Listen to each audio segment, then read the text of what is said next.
Pada pagi hari ini kami dari Polda Metro Jaya akan menyampaikan bahwa terkait tentang perkara tersangka DRL sudah kami tegaskan bahwa pra peradilan tersangka DRL ditolak. Artinya penetapan status tersangka saudara DRL sah. Jadi saudara DRL sebagai status tersangka. Penyidik Polda Metro Jaya sudah mengirim surat panggilan pada tanggal hari Kamis, pada hari Kamis 19 Februari 2026 pukul 10.00, dan surat panggilan tersebut sudah dikonfirmasi oleh pihak pengacara dan sudah diterima.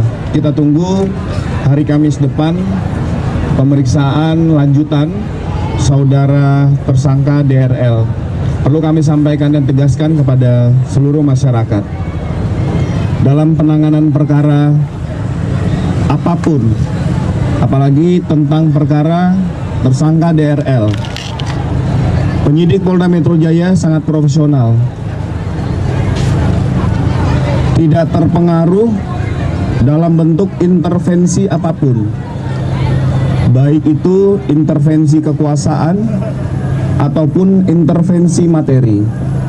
Jadi proses perkara ini kami sampaikan secara proporsional, profesional, dan akuntabel.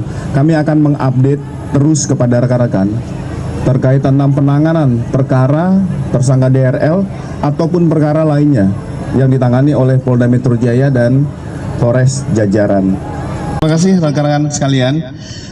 Siang hari ini kami akan menyampaikan terkait tentang update hasil keputusan gugatan pra peradilan tersangka DRL sebagai pemohon.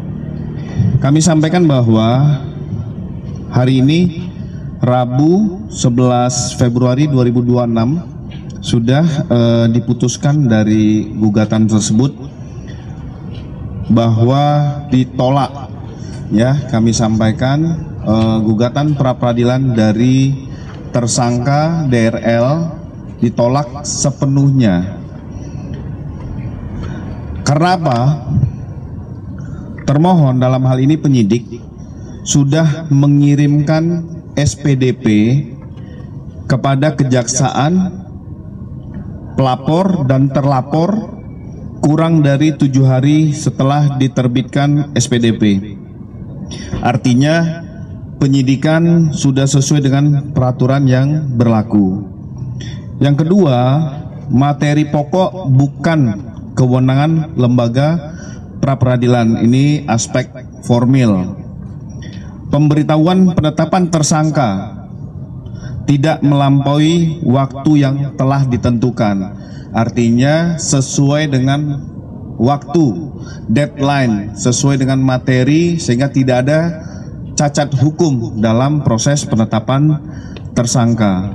Sehingga ini juga didukung dari alat bukti pasal 184 KUHP, yaitu termohon dalam hal ini melakukan pemeriksaan saksi sebanyak 18 orang yang kesesuaiannya relevan dengan serta 3 orang pemeriksaan ahli.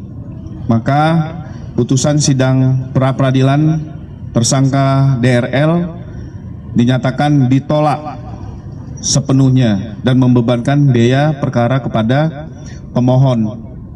Kami juga menyampaikan kepada rekan-rekan sekalian bahwa pencegahan dan tangkal atau kita kenal dengan cekal sudah terbit mulai 10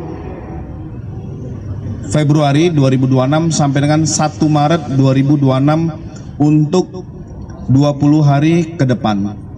Apabila dimungkinkan, dibutuhkan oleh penyidik, maka akan diajukan kembali untuk cekal 6 bulan ke depan. Adapun langkah penyidik setelah menghormati putusan pra-peradilan ini, penyidik akan mengirimkan kembali minggu depan, mengagendakan untuk pemanggilan tersangka DRL dalam proses lanjut menghadapi proses penyidikan yang ada di Ditreskrim Sus Polda Metro Jaya. Ada yang mau tanyakan? Untuk pemeriksaan tersangka sendiri tanggal berapa Pak? Mungkin Tadi saya sampaikan diagendakan minggu depan. Nanti karena ini kita menghormati putusan pengadilan. Hari ini baru putusan pengadilan, artinya penyidik akan melakukan gelar perkara internal, akan mengagendakan jadwal pemanggilan dari tersangka DRL. Pasti akan kami update. Pak, itu tadi soal pencekalan, apakah ada kekhawatiran dari penyidik bahwa DRL ini akan kabur atau seperti apa? Artinya kalau sudah ada dilakukan pencekalan, itu merupakan suatu mekanisme dalam proses penyidikan. Kita menghormati mekanisme yang dilakukan oleh teman-teman penyidik, dan itu ada diatur dalam ketentuan perundang-undangan agar yang bersangkutan tidak melaksanakan kegiatan dulu ataupun bepergian ke luar negeri. Tapi pencekalan itu memang baru kali ini atau dari kita tersangka Pak? Pencekalan itu tadi saya sampaikan bahwa diterbitkan di tanggal 10 Februari 2026 sampai 1 Maret 2026. Ada lagi? Jadi sebelumnya dia cuma wajib lapor aja ya? Ya, dalam proses ini. Tetapi kan kita lihat beberapa panggilan harusnya